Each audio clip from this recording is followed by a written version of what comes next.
நம்ம எந்த ஒரு நிகழ்ச்சியை ஆரம்பிக்கிறதுனாலும் இறைவணக்கம் பாடுவோம்.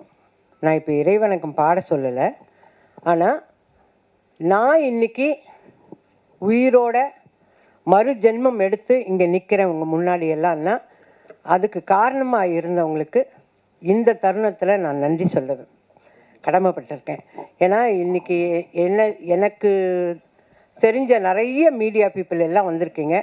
உங்கள் எல்லாருக்கும் தெரியணுங்கிறதுக்காக தான் நான் இதை சொல்கிறேன். எனக்கு மறு ஜென்மம் கொடுத்தது ராஜ்குமார் சேதுபதி, ஸ்ரீபிரியா, சுஹாசினி, மணிரத்னம் சார், கார்த்திக் தம்பி, Suriya, Rajini sir, Kamal sir, ACS Shanmugam, Sarathkumar sir, Radhika.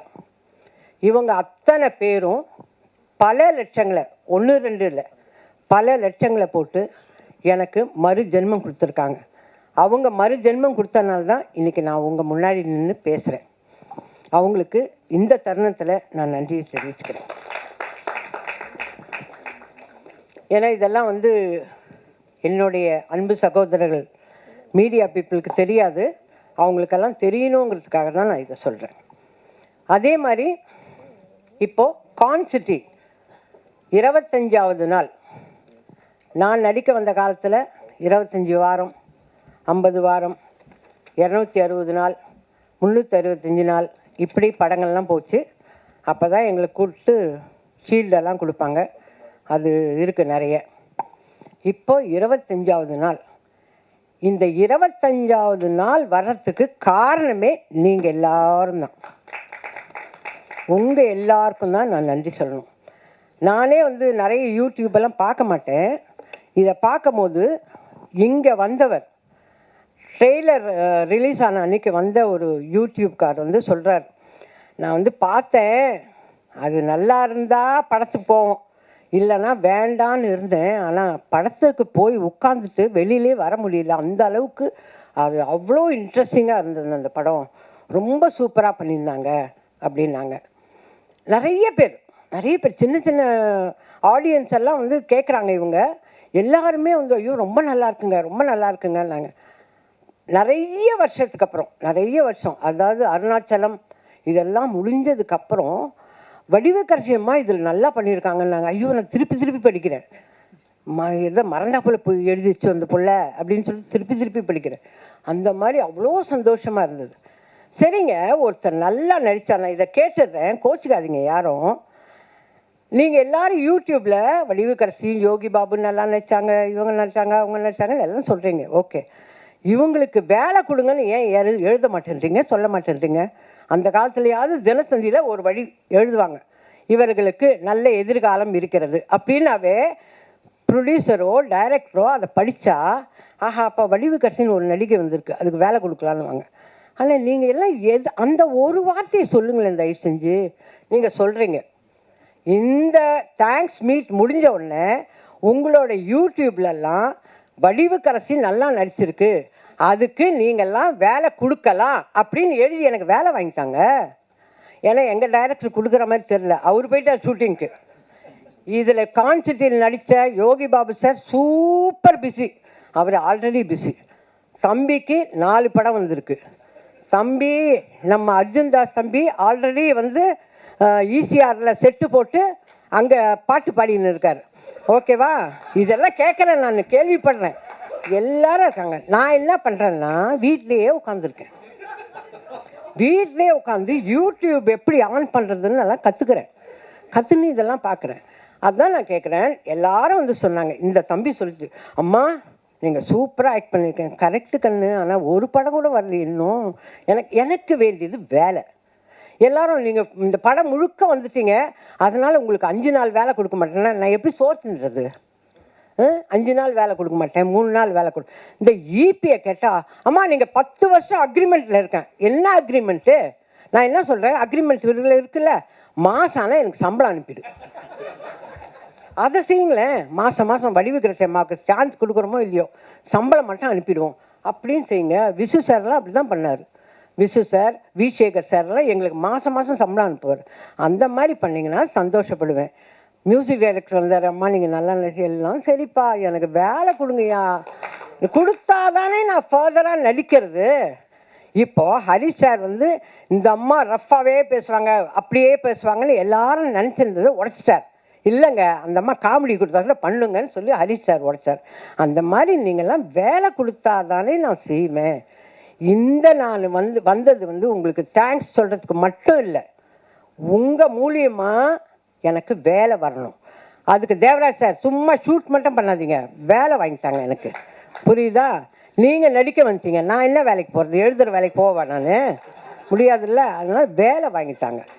Harish சார்கிட்ட இப்போ வருவார். உங்கள் எல்லாருக்கும் நன்றி, நீங்கள் எல்லாம் நல்லா நடித்து கொடுத்தீங்க, ஏன்னா ஹரிஷ் சாரோட டீமுக்கு நன்றி எல்லாம் சொல்ல வருவார். ஓகே. ஆனால் அவர் நம்மளெல்லாம் அழ வைக்கிற மாதிரியெல்லாம் சிலது பேசுகிறாராங்கள்ட்ட எனக்கு கஷ்டமாக இருக்குது. எனக்கு அதெல்லாம் பேசுவார். அப்படியே கண்டிப்பாக நான் எடுக்கிற படத்துலலாம் அட்லீஸ்ட் ஒரு நாள் வேலையாவது வடிவுக்கரசி அம்மாவுக்கு கொடுப்பேன் அப்படின்னு ஒரு சத்திய வாக்கு கொடுத்தாருன்னா ரொம்ப சந்தோஷமாக போவேன். அது எப்படிங்க, அவரோட டீமில் பாட்டு எழுதுறவர் இருப்பார், மியூசிக் டைரக்டர் இருப்பார், அர்ஜுன் தாஸ் தம்பி இருப்பார். ஆனால் நான் இருக்கக்கூடாதா? நான் இருக்கக்கூடாதா கேட்குறேன் இல்லை? அப்போ நான் வேலை செய்யலையா?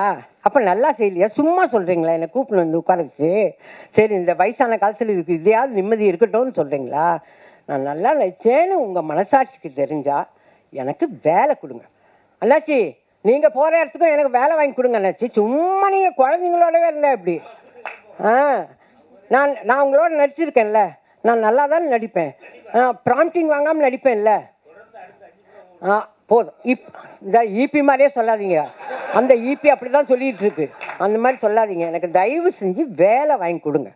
நான் அடுத்த சக்ஸஸ் மீட்டில் வந்து பேசினாவோ இல்லை ப்ரெஸ் மீட்டில் பேசினாவோ நான் ரொம்ப ரிக்வெஸ்ட் பண்ணி கேட்டேன். நீங்கள்லாம் எனக்கு வேலை வாங்கி கொடுத்துருக்கீங்க, ரொம்ப சந்தோஷம்னு நான் சொல்லணும். உண்மையிலே சரத் சார் போகிற இடத்துலலாம் வயசான கேரக்டர் இருக்கா, மதர் கேரக்டர் இருக்கான்னு கேட்குறாராம். பாவம், அவரெல்லாம் எனக்காக வேலை கேட்குறாருங்க. ஸ்ரீபிரியா வேல்ஸ், அந்த ஐஸ்வரி வேலன் அவங்க பிள்ளைகிட்ட வேலை கேட்குறாங்க, வடிவுக்கரசி அம்மாவுக்கு ஏதாவது கேரக்டர் இருந்தால் சொல்லுங்கன்னு. கமல் சார் நீங்கள் தான் பூஜை போட்டுருக்கீங்களே லைனாக, அதில் வடிவுக்கரசிக்கு வேலை கொடுங்கன்னு எல்லாரும் எனக்காக வேலை, எனக்கு மறுஜென்மம் கொடுத்தது பத்தாதுன்னு வேலையும் கேட்குறாங்க. நான் இந்த ஃபங்க்ஷனுக்கு வந்ததே எல்லாரும் என்னை பற்றி நல்லா எழுதுனீங்க, அதுக்கு நன்றி. இந்த படத்தை 25 நாள் சக்ஸஸ்ஃபுல்லாக கொண்டாந்தீங்க, அதுக்கு நன்றி. மேலும் மேலும் எனக்கு வேலை வாங்கி கொடுக்க போகிறீங்க, அதுக்கும் நன்றி. தேங்க்யூ. ரொம்ப ஓவர்வெல்மிங்காக இருந்துச்சு. இந்த ஃபர்ஸ்ட் படம் எனக்கு இவ்வளோ ரெஸ்பான்ஸ், இவ்வளோ ஒரு ரெக்கக்னிஷன் கிடச்சது வந்து எனக்கு வந்து சொல்கிறதுக்கு வார்த்தையே இல்லை. ரொம்ப எமோஷ்னலாக இருக்குது. தேட்டர் விசிட்ஸ்லாம் போயிருந்தோம் எல்லா ஊர்லேயும், சென்னையில், சேலம், மதுரை, திருச்சி, திருப்பூர், கோயம்புத்தூர் எல்லா இடத்துலையும் போயிருந்தோம். ஸோ ஒவ்வொரு இடத்துலையும் கொடுத்துருக்கிற ஆடியன்ஸ் ரெஸ்பான்ஸ் வந்து ரொம்ப வித்தியாசமாக இருந்துச்சு. ஒரு அம்மாலாம் வந்து தலையில் கை வச்சு நீ நல்லா இருக்கணும் அப்படின்னு சொல்லி சொன்னதெல்லாம் வந்து எனக்கு இது யாரும் பண்ணதில்லை. என் ஃபேமிலி மெம்பர்ஸ் தவிர யாரும் இதெல்லாம் பண்ணதில்லை, வெளியாட்களாக. ஸோ ஒவ்வொருத்தரையும் வெளியில் போகும்போது ரெக்கக்னைஸ் பண்ணி வந்து பேசி ஒரு 5 நிமிஷம் 10 நிமிஷம் பேசிட்டு போகிறாங்க. ஸோ எனக்கு ரொம்ப எமோஷ்னலாக இருக்குது ஆக்சுவலி. ட்ரெய்லர் லான்ச்சில் பேசியிருந்ததை விட இப்போ எனக்கு பேச்சு வரல சொல்லப்போனால். ஸோ எல்லாத்துக்குமே தேங்க்ஸ். 24 கிராப்ஸ்லேயும் நான் கூட நின்று, ஏன்னா ஃபஸ்ட்டு படம் நம்மளை நம்பி கொடுக்குறாங்கன்னா நம்ம ஏதாவது பண்ணணும் அப்படின்றதுக்காக எல்லா ஷூட்டிங் டேஸ்லேயும் எனக்கு ஷூட்டே இல்லைனாலும் நான் வந்து எல்லா டிபார்ட்மெண்ட் கூடயும் நின்று பார்ப்பேன். இப்போ டிஓபினா அவங்க கூட பின்னாடி நின்று பார்ப்பேன், எப்படி பண்ணுறாங்க, எப்படி ஃப்ரேமில் எப்படி நிற்க சொல்கிறாங்க, எந்த லைட்டில் வைக்க சொல்கிறாங்க அப்படின்ற மாதிரி நின்று பார்ப்பேன். ஸோ மியூசிக் சார் கூட போய் உட்காந்து செஷனில் உட்காந்துருக்கேன். சவுண்ட் இன்ஜினியர் வரைக்கும் லைக் டப்பிங்கில் உட்காந்துருக்கேன், சவுண்ட் மிக்சிங்கில் உட்காந்து எல்லா டிபார்ட்மெண்ட்லேயும் பார்ப்பேன், சரி எப்படி இருக்கும் அப்படின்றது. ஸோ அதோட இதுவாக தெரில. ஸோ மேடம் சொன்ன மாதிரி அடுத்த 2-3 வாய்ப்பு வந்திருக்கு. ரொம்ப ரொம்ப நன்றி. So press and media thank you. So தியேட்டரில் பார்க்கும்போது கதிர் ப்ரோ சொன்ன மாதிரி தான், ஃபஸ்ட்டு வடிவுக்கரசி மேம், யோகி பாபு சாருக்கு தான் செம்ம ரெஸ்பான்ஸ். தியேட்டரில் ஃபுல்லாக சிரிக்கிறாங்க, ஃபுல்லாக கைத்தட்டுறாங்க. அப்புறம் ரெண்டாவது வந்து கதிர் ப்ரோக்குமே வந்து அந்த மேலே தூக்கிட்டு சுற்றுற சீன்லாம் வந்து செம்ம இது. அப்புறம் அகிலனுக்கு வந்து செம்ம கிளாப்ஸு, கரெக்டாக கால் எடுத்து வச்சு இப்படி ஓடும்போது தேட்டரே ஒரே கத்தல். நல்லா இருந்துச்சு Akilan. So thank you. And end of the day வெதா போட்டது வந்து எனக்கு வந்து ஹரிஷ் துரைராஜ் தான். ஸோ அவருக்கு எப்பவுமே நன்றி. Thank you so much.